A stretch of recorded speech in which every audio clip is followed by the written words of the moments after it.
100內有找嘅，門票加埋租衫。佢咁閃嘅原因係因為呢外牆鑲咗一啲含包蓮花形掌紋貼金玻璃啊。好啦，我哋終於都嚟到 Jodd Fairs 呢個夜市啦。咁喺開始之前呢，就提提大家，如果中意我嘅片呢，記得撳個 like 同埋撳個鐘仔，表達你嘅支持啦。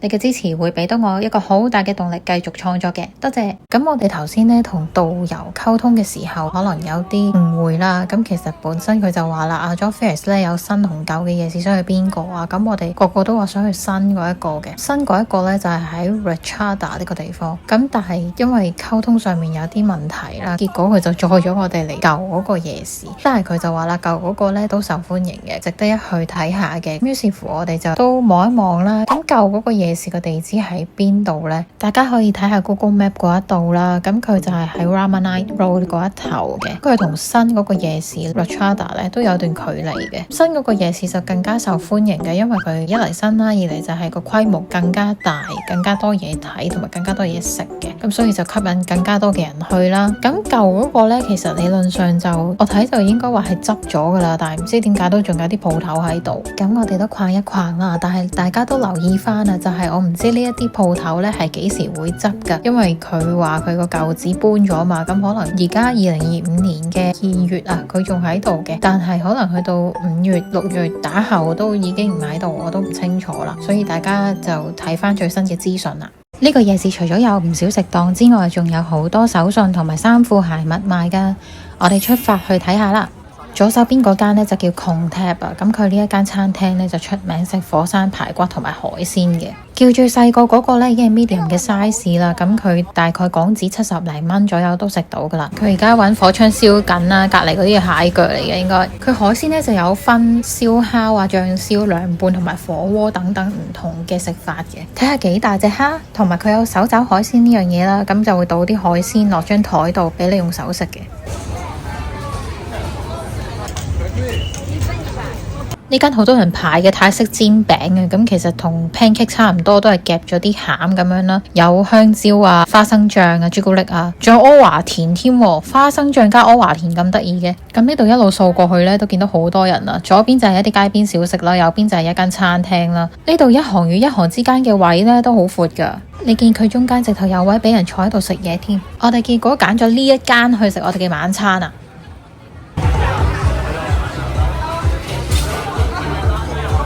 叫咗呢杯士多啤梨沙冰，太甜啦，完全唔啱我飲啊，會飲到糖尿病啊！隔離嗰2杯椰子水就好啲啦。呢碟我覺得一般般咯，個味有啲淡啦。咁佢用米粉，如果用金邊粉就可能好啲咯，有啲酸酸甜甜嘅味。呢碟菠蘿炒飯就 OK 嘅，我諗菠蘿炒飯同啲焗飯差唔多，我都好少會服。哇！呢個我相信唔講唔知道係蚵仔煎啊！佢用啲芽菜墊底啦，份量又少啦，跟住有一劈嘢同埋啲蛋碎喺面呢，唔知咩嚟咁樣，食落去呢就更加無言以對啊！食完個晚飯之後有啲後悔啊！我哋係應該要掃街㗎，去夜市係應該要掃街㗎嘛，但係我哋竟然冇咁做，喺度齋 window shopping， 最平好似都要340克，即係70幾蚊港紙。我望到覺得好吸引啊！啲榴蓮但又係冇食咯。頭先喺餐廳嘅時候呢，都有人走入嚟 sell 啲榴蓮啊，問我哋食唔食，但我哋都冇要到。呢個真係第一次見啊！嗰啲炸昆蟲，而家咪成日都話啲食物短缺呢，要開始食昆蟲嘅。如果有一日真係要用昆蟲嚟做主食嘅話，我諗我真係會寧願餓死。你睇下佢哋個樣，哇！有蟲啦，跟住曱甴就真係超級嘔心。你睇下佢樣，跟住有蠍子，仲有白色炸到唔知乜咁樣嘅，好恐怖。跟住隔離又有嗰啲白粥啊。呢一檔呢又係賣火山排骨嘅喎，都幾多鋪頭係賣呢一樣嘢。佢有個模型喺度，可以俾你睇到佢幾大份啊！轉個彎，我哋就去咗賣手信區啊，都係嗰啲唔同嘅首飾啦、袋啦，仲有衫褲鞋襪啊，仲有得 gel 夾添。個 feel 似唔似深水埗地鐵站一出就會見到嘅畫面呢？但係佢呢度呢係賣首飾嘅，都係唔知點解咁勁嘅啲 hi-fi。我最尾喺呢間鋪頭度買咗個雲朵袋做手信。哇！呢啲特色烤魚啊，有蠟筆小新樣嘅榴蓮公仔啊，呢個係金枕頭榴蓮嚟嘅喎。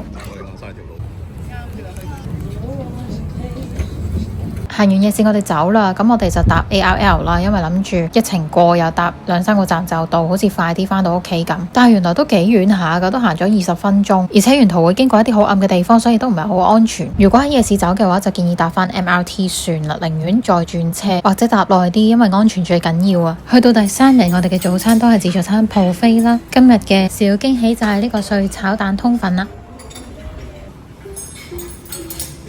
仲有呢一個細嘅酸甜雞腿都好好味嘅。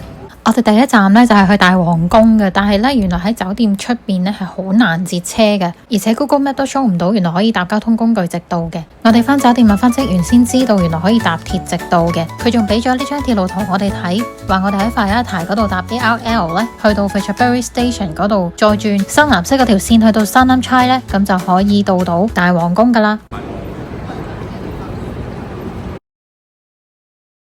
到站啦，我哋都仲未出閘就見到個大堂 design 到好似個皇宮咁樣啊！即係你想象一下，如果香港有個地鐵站係 design 成咁嘅，你會點樣咧？原本我哋咧大概行多10分鐘左右就會到大皇宮噶啦，但係因為今日特別多人啦，所以要左兜右兜，兜咗差唔多接近 double 嘅時間，成20分鐘左右先至入到去大皇宮個門口。唔記得同大家講翻，我嗰陣時係 through Klook 去網上購票噶，咁但係我啱啱睇過個價錢要150幾蚊，我嗰陣時好似唔使咁貴嘅。頭先見到 Trip.com都係117蚊嘅啫，都相差幾廿蚊。咁所以大家喺買飛之前呢，都可以比較下幾個 website 睇下邊一個最划算先買嗰個啦。因為佢哋都係海鮮價，好似買機票咁樣，唔同時段係唔同嘅 website 會平啲嘅。好，翻嚟啦，大皇宮有3個區嘅，咁第一個區就係寺廟區啦，應該成個區都係叫玉佛寺噶啦。咁主要係有唔同嘅宗教建築去俾人拜神嘅。第2區就係主要嘅宮殿區啦。第3區就係博物館區啦。咁我哋今次就唔會去博物館睇啦，我哋淨係去頭嗰2個松啫。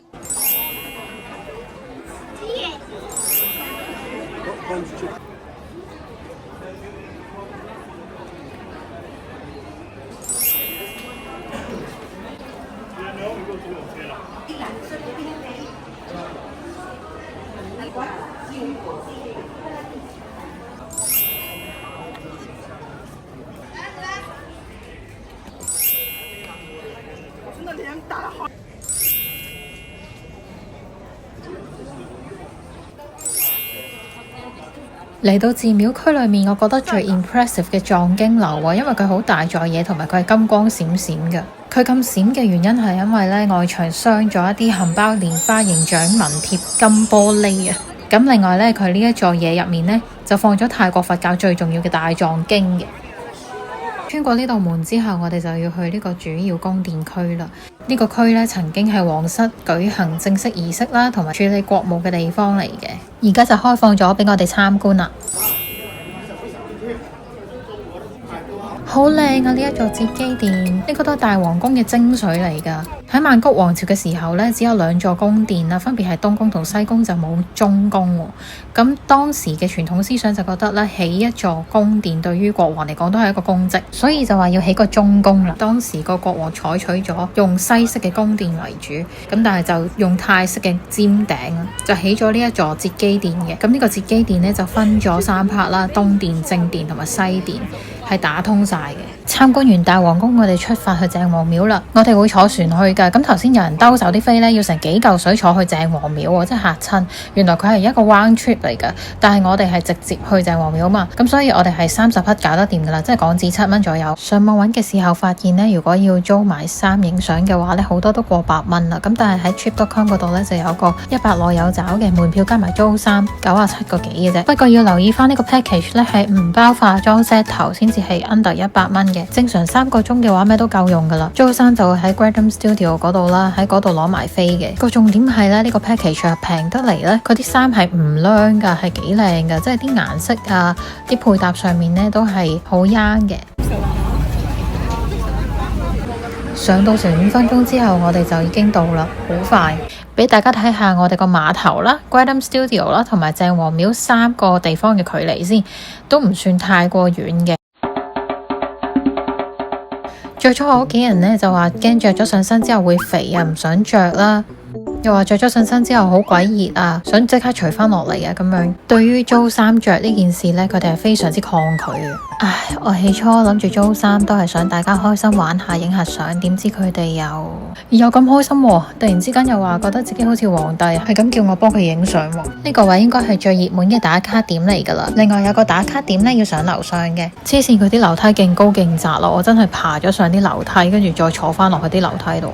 呢度直頭係水泄不通啊，因為每一個欄杆呢都有人企喺度影相噶，但係佢基本上只可以容納1至2個人企喺度嘅啫，真係好窄。我想扶佢嘅時候，佢話唔使啊，仲要叫我幫佢錄影添啊！哇，好危險啊！落到嚟繼續去唔同地方打卡，原來影呢張好簡單嘅咋，只要隻手掹住個袖啦，然之後個手機呢就貼住個袖咁樣擺呢，就可以影到呢張相噶啦。影完之後啊，個手臂一啲都唔粗啊，佢哋仲影唔夠啊，返到嚟香港之後仲想影第2輯相啊，好彩我冇做錯決定，租咗呢套衫。有時有啲嘢呢，唔試過都唔知自己中唔中意啊。正當我哋離開鄭王廟嘅時候，就發生咗一件事啦，就係船期不似預期啊！原本我哋下一站呢，就係要坐呢個 Chao Phraya Princess Cruise 嘅，咁我哋走嘅時候呢，就已經係2點9啦，但係我哋4點鐘呢，就要去到 Asiatic 嗰個碼頭報到啦。我哋剩翻1個鐘加3個字嘅時間，原本諗住坐船去嘅，但係職員話下一班船竟然係3點9先至到啊，完全坐唔切啦，咁點算呢？因為呢一度交通都好唔方便嘅，完全唔知點樣可以出翻去。嗰一刻呢，我心裏面真係有少少驚，唉，都係我衰啦，冇留意到船期。但係我阿爸都好冷靜，佢話咁不如 call Grab 啦。咁但係我哋 call Grab 嘅話，又要行翻去租衫個一頭嗰條路咧去等車噶啦。即係我哋 total 咧用咗20分鐘嘅呢度一來一回嘅時間，又熱又曬啦。其實我都好擔心佢哋2個會唔會驚太長，我自己 plan 嘅時候都冇諗到呢一點。所以今次嘅事反思過之後呢，我就決定之後呢，如果再去旅行呢，我唔可以再 plan 1日去3個新景點。但係 call Grab 又會唔會咁順利呢？因為我哋今朝都發生過，就係 Grab 會因為太過塞車而唔載人啦，佢會拒載㗎，所以我都好擔心呢一度都好大機會會被拒載。咁如果真係嘅話，咁我哋可能真係趕唔切啦。趕唔切嘅話，我哋又可以去邊度呢？同埋又嘥咗張船飛，結果就會好唔開心。到底最後我哋趕唔趕得切 call Grab 呢？如果真係趕唔切嘅話，我哋有冇其他 backup plan 可以去其他嘅地方去彌補翻今次去唔到坐船嘅呢？留意下一集啦。